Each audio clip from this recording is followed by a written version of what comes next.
کہانی کا فراڈ، ابتدا سے آج کل، انشے سیریل، 12واں انشا، شارق علی، ویلیو ورسٹی۔ مصروف سڑک کے کنارے فٹ پاتھ تھا اور سرسبز باغ سے اسے جدا کرتا تازہ پینٹ کیا ہوا لوہے کا سیاہ جنگلہ بھی۔ یہ سلسلہ کئی فرلانگ تک چلتا چلا گیا تھا۔ ایک حصے میں سائیکل سٹینڈ کا انتظام موجود تھا۔ ہم نے سائیکلیں سٹینڈ پر کھڑی کر کے تالے لگائے، پھر دھیمے قدموں سے باتیں کرتے ہوئے سبززار کے بیچ بنی پیدل رہگزار پر چلنے لگے۔ زن نے پروف سے پوچھا، ابتدائی سماج کے خد و خال کیوں کر ابھرے؟ کہنے لگے، پہلے زرعی انقلاب کے نتیجے میں غذا کی فراوانی نے انسانی تہذیب کا آغاز کیا، جس نے دور رس نتائج مرتب کیے۔ اگرچہ انفرادی سطح پر بیشتر لوگوں کے لیے زندگی زیادہ مشکل ہو گئی۔ ایک دفعہ بستیاں بسا لینے کے بعد وہ آسائش اور سہولت کے قیدی بن کر رہ گئے، جبکہ جنگل کی خانہ بدوش زندگی میں وہ نسبتاً زیادہ آزاد تھے، شاید زیادہ خوش بھی۔ لیکن بلا شبہ انسانی زندگی اب زیادہ محفوظ تھی۔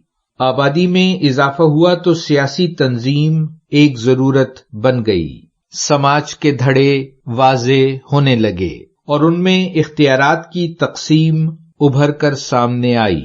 زیادہ بڑے انسانی جتھوں کا آپس میں تعاون ضروری ہو گیا تاکہ بڑھتی ہوئی اجتماعی سماجی ضروریات کو پورا کیا جا سکے۔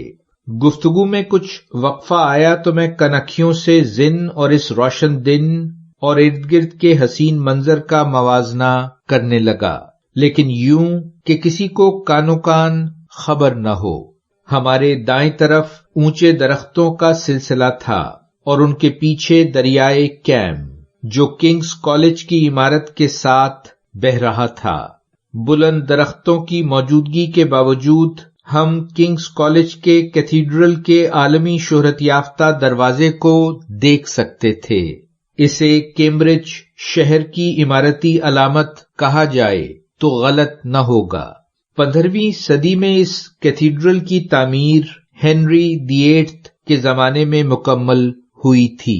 گوتھک طرز کی کھڑکیوں میں رنگین شیشوں پر بنی فنکارانہ شبیہیں دیکھنے سے تعلق رکھتی ہیں۔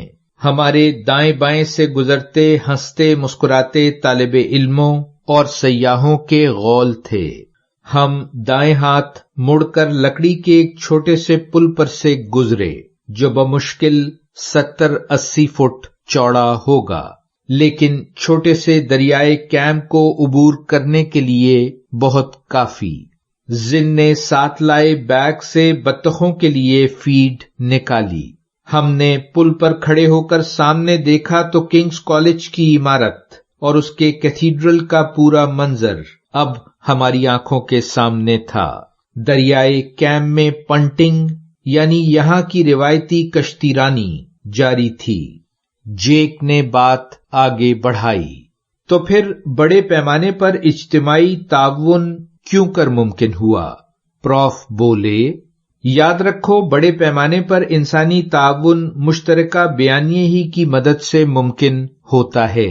اس ضرورت کے ماتحت روایتی قصے اور لوک کہانیاں ایجاد ہوئیں جو دھیرے دھیرے مذہب کی صورت اختیار کر گئیں۔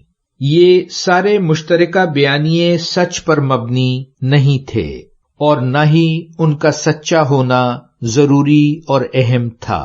ان پر اجتماعی اعتقاد باہمی تعاون کے لیے ضروری اور اہم تھا۔